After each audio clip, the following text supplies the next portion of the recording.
Good morning. So today's a Saturday and I'm about to head out to do some errands with my husband, and I figured today would be a great day for me to show you all the little small habits that I've developed to help protect my bags throughout the day. I know some of you have commented on my Givenchy Antigona video that my bag looks pretty much new, even after 6-7 years. So I want to share with you all of my little handbag care tips that are really unconscious once you develop a habit. So I just finished my 10-minute makeup look. I just washed my hands, so it's really important you get all that dirt and cream because you might have some residue from your tinted moisturizer, concealers, and lipsticks. And then now I just need to make sure I moisturize my hands. In terms of handbag maintenance and jewelry maintenance, actually, you want to make sure that after you put on your skincare and your hand cream, you don't touch your jewelry or your handbags until it absorbs. That typically for me takes about 5 minutes. So right now I'm just going to get dressed, and then afterwards we'll start putting things in my bag.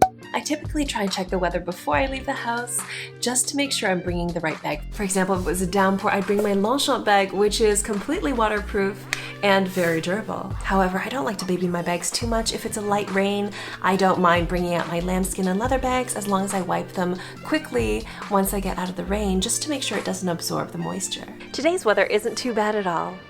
Never wear your white bags with colored denim. Jeans could rub off on your lighter colored bags and cause a more permanent stain. If you really want to wear colored denim with your lighter colored bags, layer on a long coat so it can protect your bag. Wear it in a shorter strap configuration or with white denim. So I've made my share of mistakes when I started building a more expensive quality-based bag collection. And one of the biggest mistakes I made was putting chocolate in my bag, even if it was wrapped chocolate. Because it was so hot outside, the chocolate melted and stained the inside of the bag. And if you've ever cleaned a chocolate stain out of your bag, it is not fun. So the best way to avoid that is by adding a tiny Ziploc bag into any one of the bags that you bring out, in case you want to pack some food or anything else that you might think leaks. Trust me, from experience, you don't want to go through all that effort cleaning the bag when you can easily prevent it by adding an extra layer of protection. Another way to protect the interior lining of your handbags is just to buy a canvas pouch. This one's a simple one from Michael Kors that I bought like at least 10 to 15 years ago, but it still looks wonderful, and it's protected my bag from many a marker. In general, try to make it a habit not to consistently overfill your bags. It's because the weight and pressure of having so many items can deform your bags or put a lot of stress on straps. I'm going to pack in some AirPods, green tea mints, a sanitization wipe that I'll use on surfaces, a mini squeeze bottle of hand sanitizer, clear lip gloss, always need to bring a pen just in case, hair elastic, my Dior sunglasses, my house keys. Since I'm bringing you out today, I'm going to bring my mic as well. I'm also packing in my Fendi baguette just so I can bring it around and show you what I do with my smaller bags to prevent damage, because it is slightly different. And a water bottle to stay hydrated. Just wearing a simple black and white outfit, some leather pants, and a jacket layering up. This is probably the coldest it's been down south here in a while. And I'm also going to bring my Givenchy Antigona. Whenever you're in busy, crowded areas, I typically like to make sure I cover my bag with my hands by bringing it in front of my body, or hold my bag in a way that covers the corners so when I bump into a wall or somebody else, the bag doesn't end up having major scratches. So every Saturday, like today, we love going to grab coffee together. It's kind of our ritual, and it's our time to really relax and talk about anything but work and really plan for the future. So when it comes to my bag habits in the car, I will typically put it on my lap when I'm in the passenger seat, but when I'm driving and I'm alone, I will put it on the seat itself here. When I'm riding with my husband though, he won't typically hold my bags for me, so I will designate an empty seat in the back so that I can put it there, especially my bigger bags. However, if you have a bit more of a messy your car, my suggestion is to get a felt basket that you can put your bigger or smaller, more expensive items, like your bags, in, so it doesn't get knocked around against the rest of the items you have.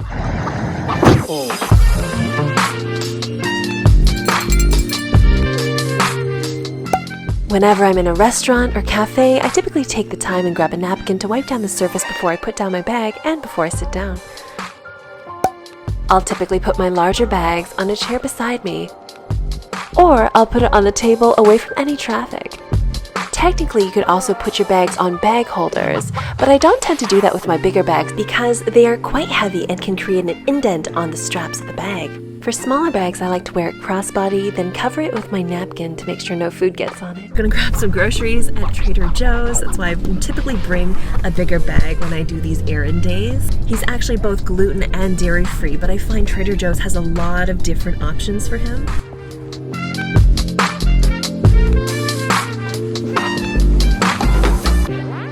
So we just finished grocery shopping and we're actually gonna head out to Hot Pot. I haven't had Hot Pot in so long. We both haven't since we lived in New York. What do you guys think about these Ray-Ban sunglasses? I bought these sunglasses actually for my husband for his birthday. They also turn dark in the sunlight, so it provides you some UV protection. And a pair of blue light lenses, which is really cool.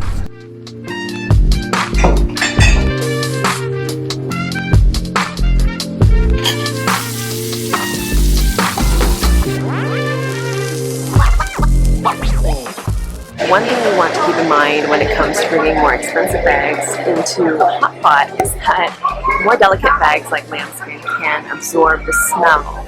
And trust me, Hot Pot can get smelly. Delicious, but smelly. No matter if you have an expensive or cheap bag, don't put it on the floor of the bathroom. Always make sure you put it on the hook behind the door. So we just got home, and one of my favorite organizational hacks is to dump the entire contents of my bag into a drawer when I get home. You don't need to designate a drawer if you don't have space. You can also just get a small little box, but this way you don't keep losing your items in different bags, and so when you're in a rush one day, you can't find your keys or your lipstick, and it becomes really hard to find your items. You are bound to eventually scratch your bag or stain it by accident, as I have in the past. That's because we're all human. But the best way and easiest way to take care of those is immediately once you find it and once it happens. So once I come home, I always take 30 seconds just to quickly inspect my bag to make sure there are no major scratches and check inside to make sure there's nothing been spilled.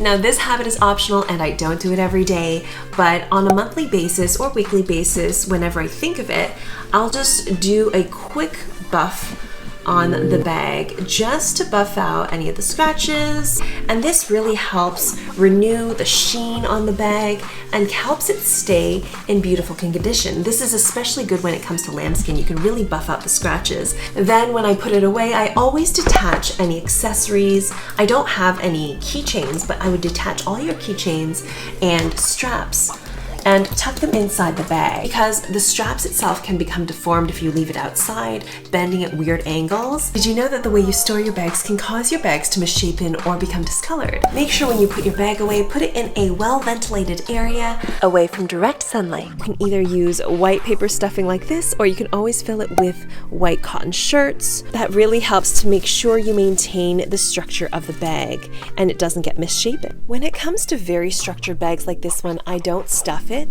I always make sure never to hang my bags on a hanger, because especially when it comes to thinner straps like these, it can really put additional strain on the strap stitching, and it can really deform it or stretch it too much and cause it to deteriorate. I typically keep most of my bags stored within their dust bags, though to be honest, if I use it quite often, like my Givenchy Antigona, I will keep it outside because I don't have anything around here that will come in contact with it. If you don't like storing your bags in dust bags, that's fine, but make sure you don't have them stacked up against each other, especially lighter colored bags with darker or bright colored bags, so that it doesn't transfer color.